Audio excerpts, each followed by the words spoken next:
నమస్కారం అండి. ఈనాటి కమ్మని కథ పేరు అమ్మ చెప్పింది. వినిపిస్తున్నది మీ విజయభాస్కర్.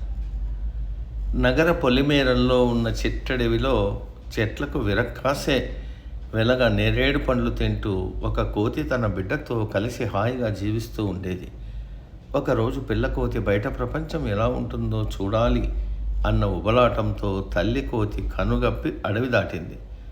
ఊర్లోని పెద్ద పెద్ద మేడలు, విశాలమైన రోడ్లు, వింత వింత వాహనాలు, రంగుల దుస్తుల్లో మెరిసిపోతున్న జనాన్ని చూసి ఆనందంతో ఉబ్బి తబ్బిబ్బైంది.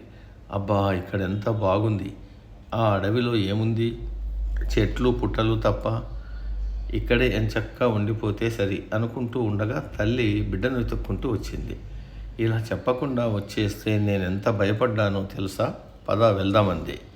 కానీ పిల్లకోతి ఇక్కడే ఉందామని మారాం చేయడంతో రెండు పక్కనే ఉన్న చెట్టుపైకి చేరాయి. రోజు ఆ వీధిలోనే ఉన్న చెట్లకి ఎక్కి పండ్లు తింటున్నప్పుడు పిల్లల్ని, ఒరే కోతి విధవా, జారి పడ్డావంటే కాళ్ళు విరుగుతాయి, దిగు అని ఒకరు, నిప్పులు తొక్కిన కోతిలా చిందులేంటి అని మరొకరు, ఆ మొహం చూడచ్చు పండు కోతిలా ఎలా ఉందో అంటూ ఇంకొకరు, ఇలా తమ జాతిని ఎగతాళి చేయడం పిల్లకోతికి నచ్చలేదు. ఇదే విషయం తల్లితో చెప్పింది. నాయన, వీళ్ళు మన బంధువులే, వీళ్ళంతా కోతుల నుంచే పుట్టారు, పరిణామక్రమంలో ఇలా మారారు, వాళ్ళ మాటలను పట్టించుకోవద్దు అంటూ నచ్చజెప్పడంతో పోన్లే వీళ్ళు మన చుట్టాలే కదా అని పిల్లకోతి సరిపెట్టుకుందంట. కానీ ఒకరోజు జామ చెట్టెక్కి ఒక పండు కోసి తినబోతుండగా ఆ ఇంటి యజమాని, దిక్కుమాలిన కోతులు పండ్లు కనిపిస్తే చాలు వచ్చి పడతాయి అని గావు కేకలేస్తూ కర్ర పట్టుకు రావడం చూసింది పిల్లకోతి. అది భయంతో తల్లి ఒళ్ళో తలదూర్చి, అమ్మ, అడవిలో మనం ఎన్ని పండ్లు తిన్నా ఎవ్వరు అడ్డు చెప్పలేదు, మరి ఇక్కడేంటి అంటూ బావురుమంది.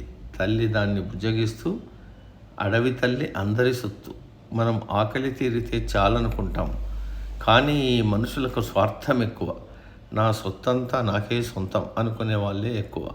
ఇక్కడ వీళ్ళందరికీ భయపడుతూ చాటుగా మాటుగా పండ్లు తింటూ బతికే కంటే మనం స్వేచ్ఛగా హాయిగా ఉండగలిగే అడవికి వెళ్ళడం మేలు కదా అంటూ తల్లి కోతి హితవు చెప్పింది.